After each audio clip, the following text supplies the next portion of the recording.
Hello, I'm Mario Martinez.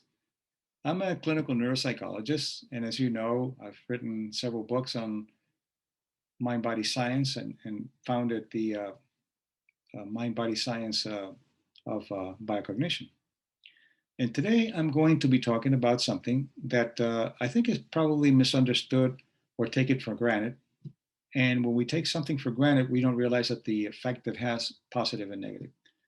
And the topic today is the tyranny of political correctness.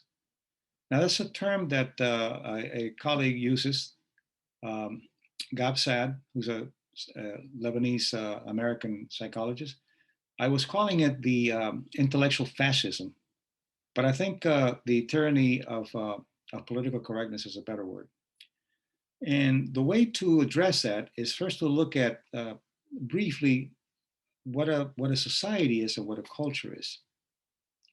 Societies come and go, cultures are very persistent, and they hold on to the meaning, which is what a culture is about.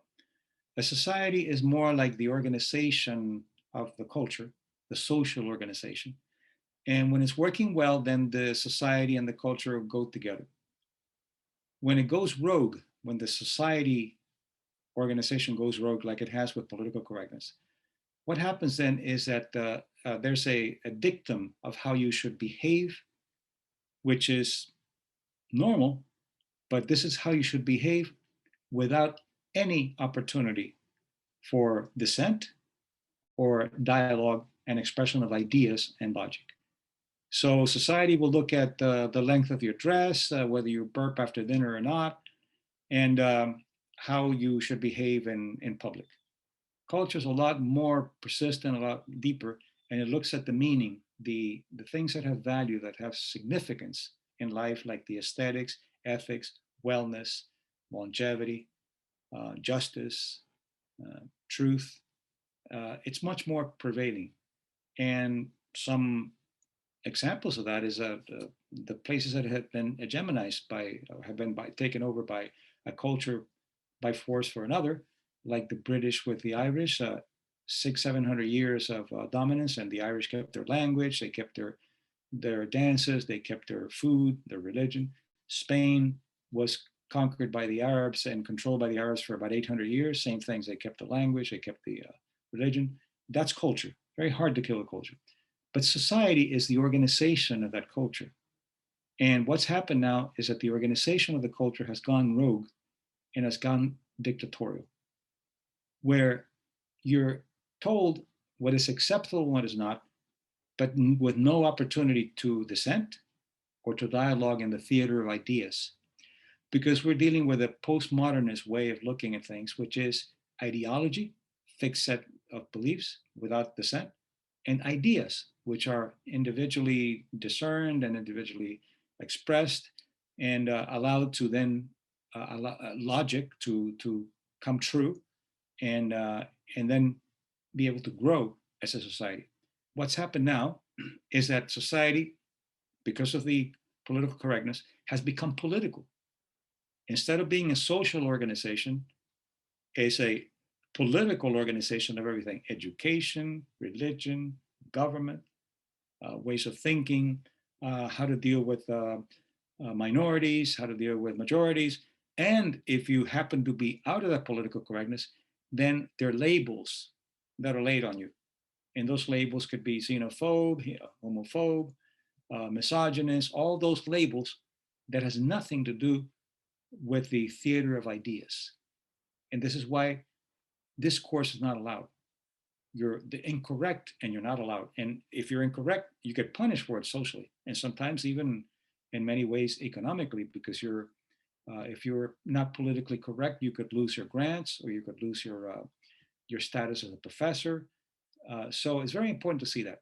So I think political correctness is a tyranny that needs to be fought with ideas and needs to be fought with your personal truth, but not the personal truth of the politically correct, which is their personal truth is my truth and the hell with your truth, or my relative truth. I'm talking about the truth that has to do with the cultural components of your sense of purpose, meaning, and service. So, what I say is a hell with political correctness. I am going to express myself the way that I want to, and I'm going to logically discourse the way that I want to. So I'm not going to be politically correct. I'm going to look at truth. I'm going to look at myself, and I'm going to look at other people. The more we compartmentalize race and sex and things that detach us from our humanity, the more we fragment ourselves from being individuals. And the more we create an inhuman way of looking at things because it's my way or no way. So be aware. Look at the political correctness that is being imposed on you. To be told that now you have to use it or he or she or whatever without you deciding what you are and what you want to be. There's nothing wrong with people having difference of ideas and differences of way of looking at the world. The problem is when it's in your face and when you're forced to comply with something that somebody wants to be, and they want not only to be, but they want it to be accepted by everyone. And it's not that way. We have differences in individuality. Psychologically, individuality is extremely important to know who you are rather than who you're told to be. So I hope that this is a way of beginning to look at self in relationship to the imposition of political correctness. So be aware of what's being imposed on you. And if you begin to feel weird because you're not accepting it, just look at this video again and be aware that you can actually be yourself, and other people's opinions and ways of looking at the world don't have to be in your face. So I hope that you can think this through and that you give it some thought and maybe have some comments. And also subscribe to my YouTube channel because I have a lot of subjects there. Some you may like, some you may not, but at least it'll allow you to think freely as an independent individual rather than something that has been socially imposed on you. And actually, by the way, it goes against the culture. Because culture is more enduring, more just, more able to be flexible with ideas. And the social imposition, when it becomes tyranny, is what I call political correctness. So, to end, the hell with political correctness. Thank you.